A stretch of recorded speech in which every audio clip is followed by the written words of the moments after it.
Hello, hello everyone. Good morning, good morning. Ayan. Maganda yung sikat ng araw natin ngayon, oh. Oh, 'di ba?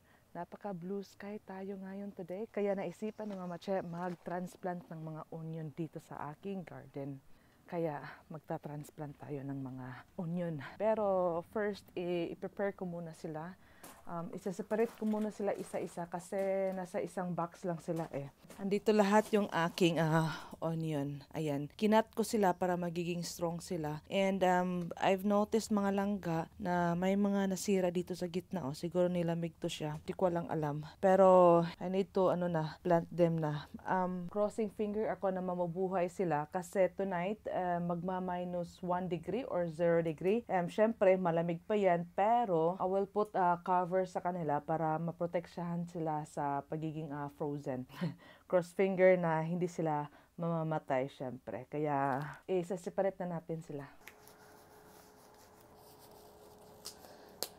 May ni-prepare na akong water dito para hindi sila matamlay kasi kinuha ako na yung yellow onion dito. Naging tamlay sila kasi hindi ko sila natanim kaagad. Kaya nag-prepare ako ng water dito para maisa-isa ko to silang tanggalin. Ang init dito ngayon. Ito yung mga red onion na kukunin ko.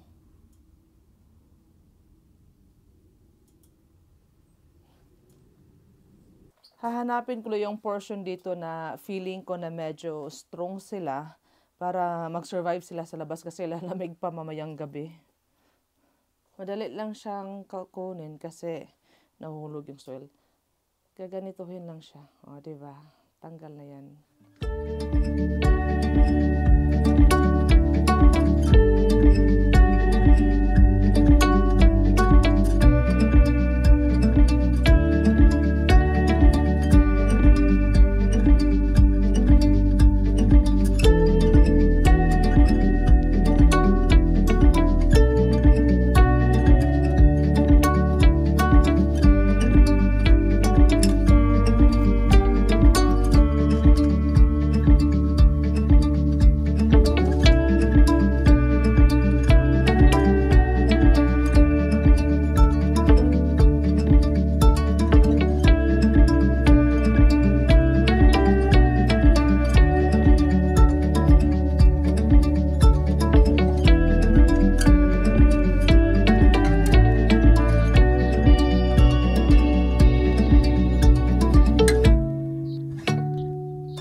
Nag-ano na ako ng mga circle dyan sa gitna para dyan ko itatanim ng aking mga onion. Isimulan na ni Mama Che ang pagtatanim ng aking mga onion.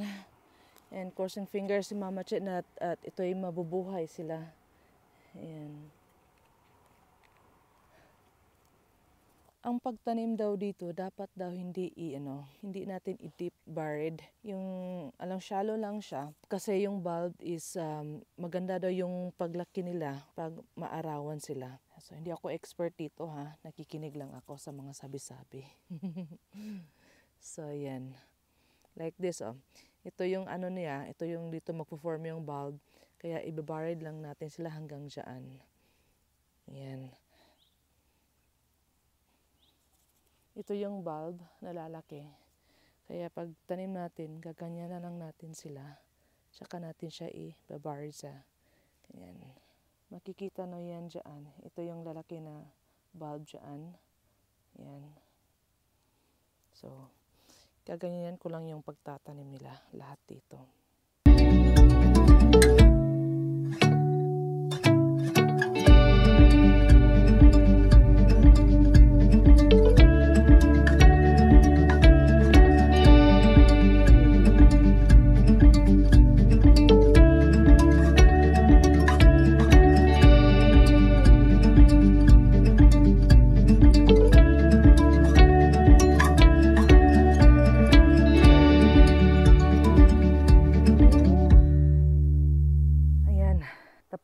silang mai-transplant lahat. Mga mostly red onion lang mga to. Yung yellow onion is I think below 20 pieces lang kasi namatay sila dahil nilamig.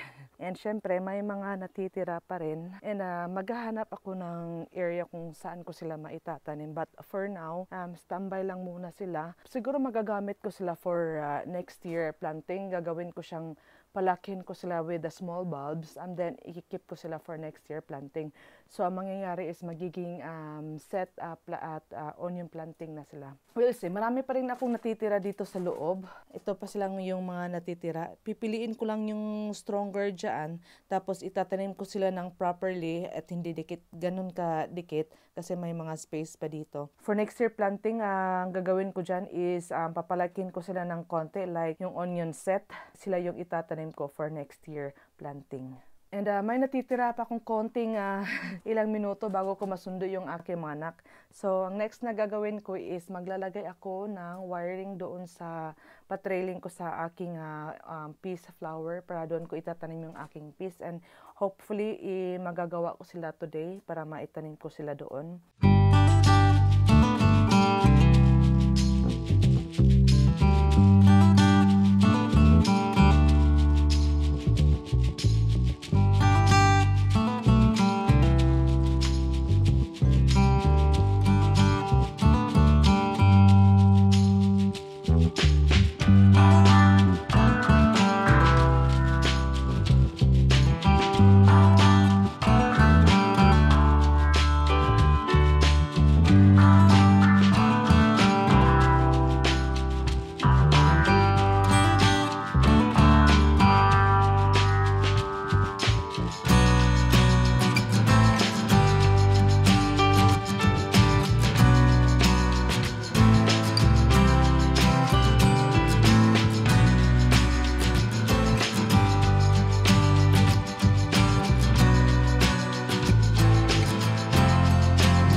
Ayan guys, kakatapos ko lang.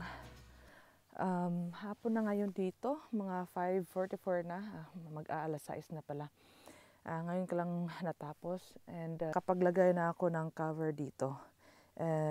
Ito yung onion, tsaka yung flower dyan na peas.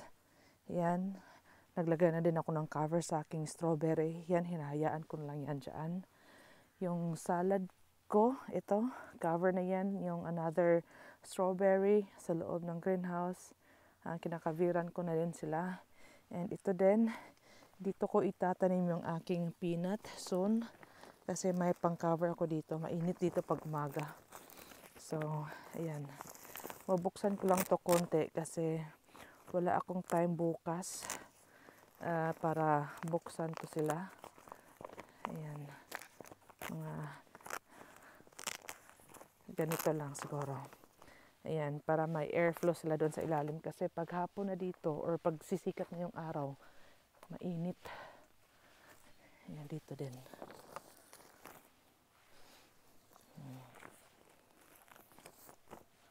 So yeah, I guess that's all for today's video mga langga, and few days from now pa ako makapag balik sa garden, maybe Tuesday kasi straight 4 days yung trabaho ko. Friday, Saturday, Sunday, tsaka Monday. So maybe lalabas ako dito pagdating ng galing sa trabaho, titingin lang ganon, pero hindi ako magtatrabaho kasi pagod na yan si Mamache. So ayan. Yeah, that's all for today's video. Thank you for watching. Bye bye.